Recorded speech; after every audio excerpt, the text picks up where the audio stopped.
Ćao, ja sam Dušan. Odgovaram na vaše pitanje koje ste postavili na društvenim mrežama. Za više ovakvih video materijala zapratite moj YouTube kanal. Krećemo. Prvo pitanje, Twitter, mali krav ili kravić. Od onih 150-200 ubacivanja na treningu, da li računate samo pogodke ili ukupan broj bacanja? Ili je to kod vas isto? Nije isto. Tome Storović je rekao da bacuje 150-200, verovatno laže. Bacuje oni više. Mi uglavnom bacujemo nas troje oko nekih 200 lopti po treningu, znači ubačene, brojimo uvek ubačene, ne šutnute, nego ubačene.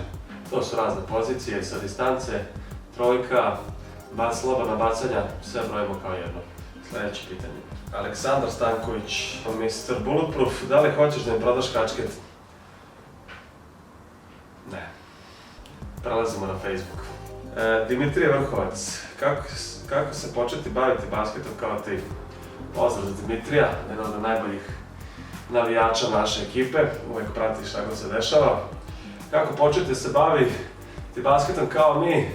Najlakše je okupiti još 3 druga i krenuti na turnire koje, evo sada u Srbiji ima preko 30 komada i sigurno u regionu, u Hrvatskoj, Mađarskoj, Bosni ima još jedno 10-ak, tako da najjednostavnija varijanta je da pokupiš 3 drugara koji također vole basket koji ti i krenete od turnira do turnira i vidite koliko daleko možete dogurati u jednoj godini i s toga sve kreće.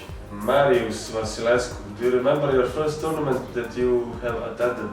Sigurno se sećam prvog turnira, čak se sećam onih početnih turnira iz ono 97. godine kada sam ja prvi put osvojio ovakav neki turnir.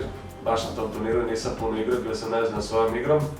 Do toga da smo ko klinci, tinejdžeri putovali autobusom do Beočina, igrali te turnire i u okolnim selima kao što Bački Maglić, Bački Petrovac, Ruma i ostale stvari, ostala mesta. Možda jedan turnir koji mi je u najdražoj,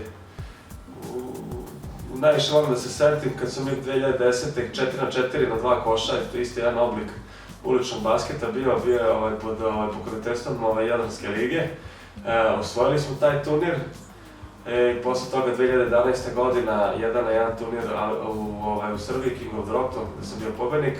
Posle toga Alcatraz i 2012. 3x3 profesionalna mreža turnira, to bukvalno svaki turnir znam gde smo bili, kako smo igrali, sve rezultate, protivnike, celokupno to kao uzbuđenje i agoniju posle turnira, tako da svega se sigurno sećam. Bojan Čelap, kada ćeš Sony 2 dan, gledali smo se pre 10 godina. Pre 10 godina. Treba da mi daš, kad god se otvoriš, dobrodošao. On i dalje ne može zakucati. Gledali se čovjek da može zakucati, samo štabno pivo. Zlo. Kako mogu privatnu poruku da ti pošle Miloš Aleksić? Najbolje na mail dušan.bulut@gmail.com ili me zapratite na svim društvenim mrežama koje imam. Dušan.bulut na Instagramu, Dušan Domović Bulut na Facebooku, Mr. Bulletproof na Twitteru i YouTube kanal Dušan Bulut. Svuda imate pravo da ostavljate komentare, da šerujete video, tako da sigurno ću odgovoriti na vaše pitanja. I prelazimo na zadnja pitanja koja su bila postavljena na Instagramu, njima je tamo bilo najviše. Prvo pitanja od mog najboljeg druga Gorana Šilića koji je odrastao sa mnom.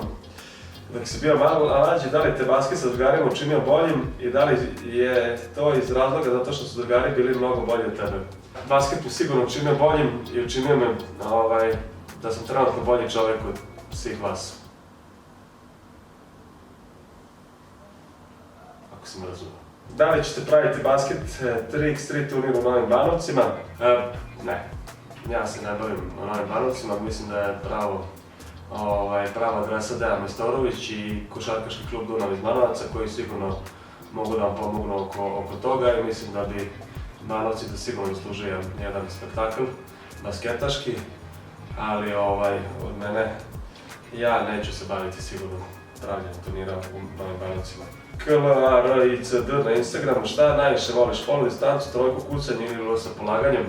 Rekao bi za kucanje, ali ne mogu da zakucam, tako da distancu. Distancu ću izabrati. Šalim se. Stvarno, poludistanca je nekako jedan od elementa košarkaša koji se najviše vežbao, još dok sam igrao profesionalnu košarku i sigurno taj element koji najviše volim da radim. African Basketball Academy je pitanje iz Afrike. Have you ever thought about signing a professional basketball team? Do you think you're better than some players in Red Star Partizan? I'm from Africa. Pozdrav iz Afriku, Salimana, Novi Sad. Ja sam imao neke profesionalne ugovore u košarci, nisu bili na nekom nivou. Te lige nisu bile nešto što bi se ja iskazao svoj potencijal, tako da sam se i zbog toga okrenuo uličnom basketu. To je profesionalna košarka za mene, zatvorena knjiga. Da li mislim da sam bolji od nekih igrača u Zvezdi i Partizanu? Sigurno da da. Po nekim košarkaškim elementima jesam, po nekim košarkaškim elementima nisam, ali basket i košarka su dva različita sporta, tako da mislim da to ne treba porediti.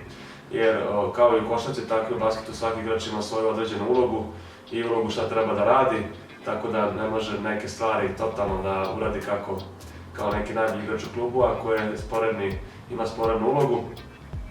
Tako da i to je možda i glavna razlika između basketa i košarke, jer u basketu se dolazi do brzog uočavanja svih mana protivnika, tako da morate da budete onako razvijene sve elemente košarke, znači šut i dribling i odbrana i asistencija i da budete prljav igrač, tako da bilo šta što nemate od tih elemenata jako brzo dolazite na metu da budete mismatch.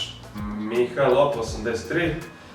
Pošto si bio vrlo mali dok si trenirao u parnom sistemu, koje godine si izrastao da možeš da zakucaš? Ja i dalje ne mogu da zakucam na pravi koš sa pravom loptom. Ali sam mogao, neko moje prvo zakucavanje je bilo iz igra sa 18-19 godina u tim nekim najnižim ligama i školskim takmičenjima, tako da eto reći možda moje prvo zakucavanje sa nekih 18 godina ili četvrti srednji da se ja sećam. Čok je Bog, Nikola Korać, pozdrav za Kaliforniju. Dok te sad gledaju klinici basketaši koji žele da žive svoj san, šta bi im rekao, koja su 3 glavna faktora koja su tebe učinile uspješni, dovela do toga da živiš svoj san i budeš broj 1 na svetu? Možda 3 najveće faktora, tj.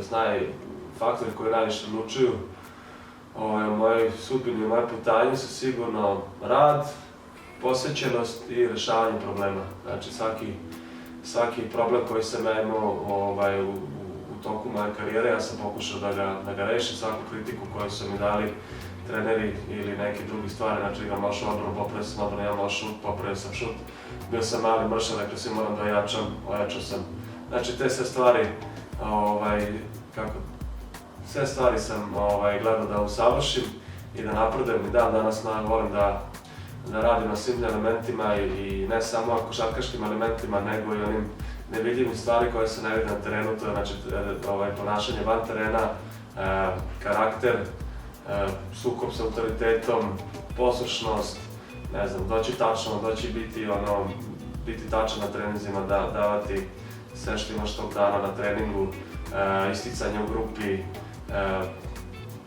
to je kao, ne znam, neke elemente koje bi svaki lider trebao da ima, znači da može da sasluša saigrača, da pomogne drugim ljudima i tako neke stvari. I sigurno sam imao jedan dugačak period u životu gde sam naučio sve stvari i naučio sam na svojim greškama, tako da nikad nije kasno. Naučio sam na svojim greškama i jeste da je školirana bila jako skupa, ali se isplatila. To je to od svih pitanja za ovaj put. Zahvalio bih se svim ljudima koji su bili u stanju da postave pitanje sa hashtagom #AskBulut. Zapratite moje društvene mreže, Twitter, Instagram, YouTube kanal, također Facebook. Radit ćemo ovo, sigurno ćemo ponavljati, tako da bilo šta što imate na umu, slobodno pitajte, bit će vam odgovoreno u kratkom roku. Vidimo se na terenu.